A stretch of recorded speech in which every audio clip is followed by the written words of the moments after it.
Welcome back to Explaining Everything, the channel where we dive into the stories and mysteries behind everyday things. Today's question comes from one of our curious viewers, Cannonball Kid 99.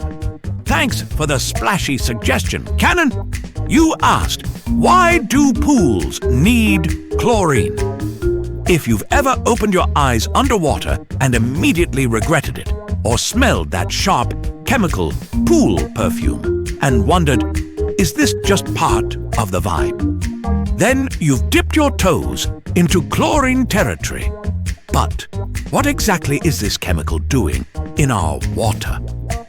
Why do pools need it, and what's it cleaning up?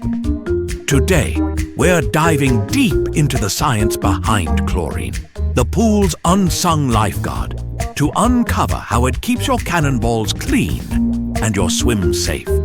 So grab your goggles, don't drink the water, and let's make a splash, right here on Explaining Everything.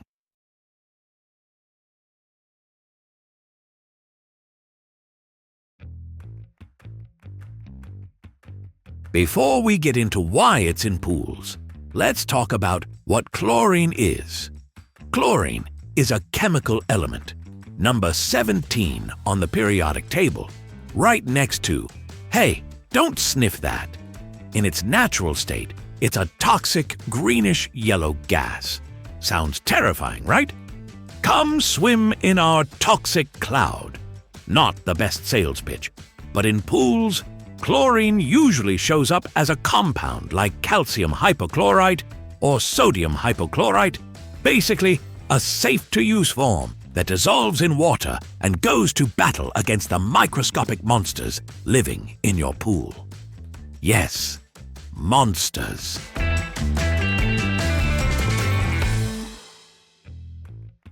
Let's play a quick game. What's in your pool water? If you said water, congratulations. Technically correct. The best kind of correct. But now add sunscreen, sweat, body oils, dirt, grass, leaves, bugs, hair, Band-Aids, and, yeah, pee. Don't act surprised. Studies show that 1 in 5 people admit to peeing in pools. The other 4 are liars. Now, imagine you're a germ living in that glorious soup of summer fun. It's paradise. Until chlorine shows up and says, party's over. Chlorine's job is to neutralize these bacteria, viruses, and general grossness. Kind of like a tiny chemical bouncer for your backyard club.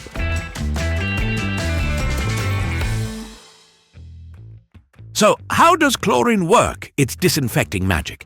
Here's the science without the headache. When you add chlorine to water, it forms hypochlorous acid. This acid is the real MVP. It sneaks into the cells of bacteria and viruses and ruins their day. It messes with their enzymes, breaks down cell walls, and says, "Get out of my pool, punk!" Think of chlorine as a microscopic action hero. It bursts into the pool, sunglasses on, and handles bacteria before they even think about multiplying. And it does it all silently without needing a cape or theme music, though it deserves both.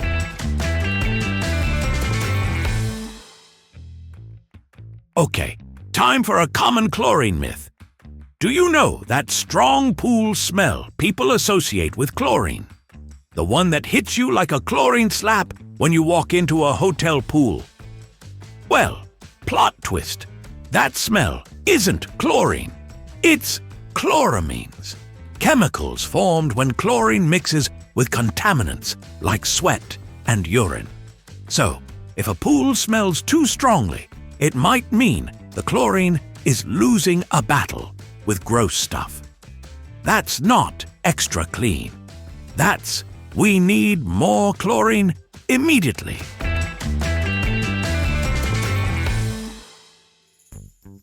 Here's where things get tricky. You can't just dump buckets of chlorine in your pool like it's seasoning on a steak. Too little chlorine? Bacteria party. Too much chlorine. Skin irritation. Eye burn. and the sensation that you've been marinating in a chemistry set. Pool owners have to test chlorine levels regularly, aiming for about 1 to 3 parts per million, or ppm. That's just enough to keep things safe without making swimmers feel like they're bathing in bleach. Also, chlorine needs help from a buddy: pH balance. If your pool's pH is off, chlorine becomes less effective. It's like trying to fight crime while stuck in molasses. The moral of the story: chemistry is picky, but your skin and eyeballs will thank you for getting it right.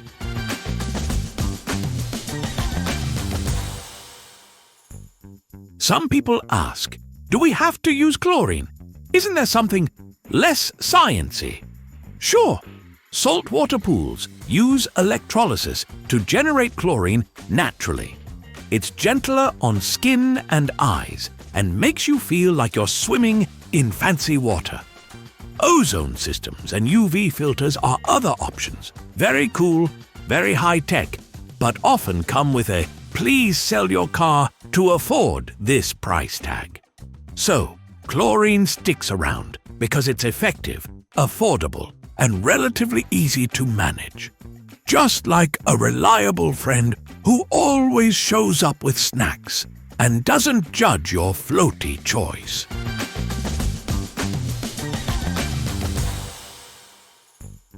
Let's wrap this up with a fun mental image. Every time you swim, there's a microscopic pool party happening. On one side, germs doing the conga line, dancing around in sunscreen and popsicle juice.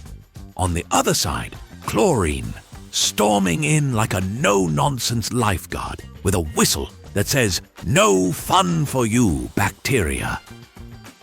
Without chlorine, the pool becomes a summer soup of mystery fluids and regrets.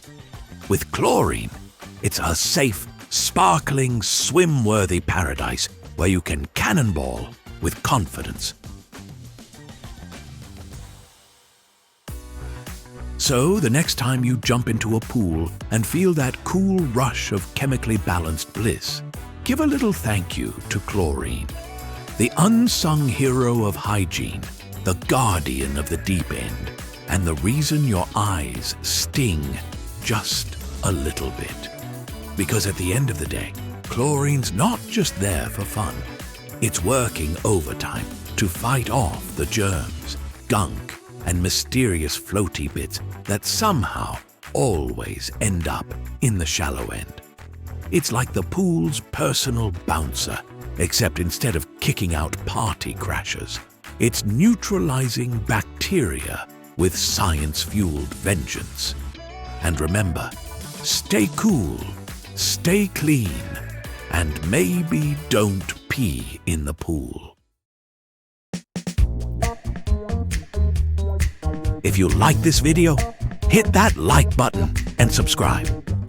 Also, if you have suggestions for our next video, feel free to share them in the comments below. We'll be sure to give you an acknowledgement for your contribution. Thank you for tuning in, and join us next time here in the channel that answers all the why, what, who, where, and how questions you've always wondered about, here on Explaining Everything.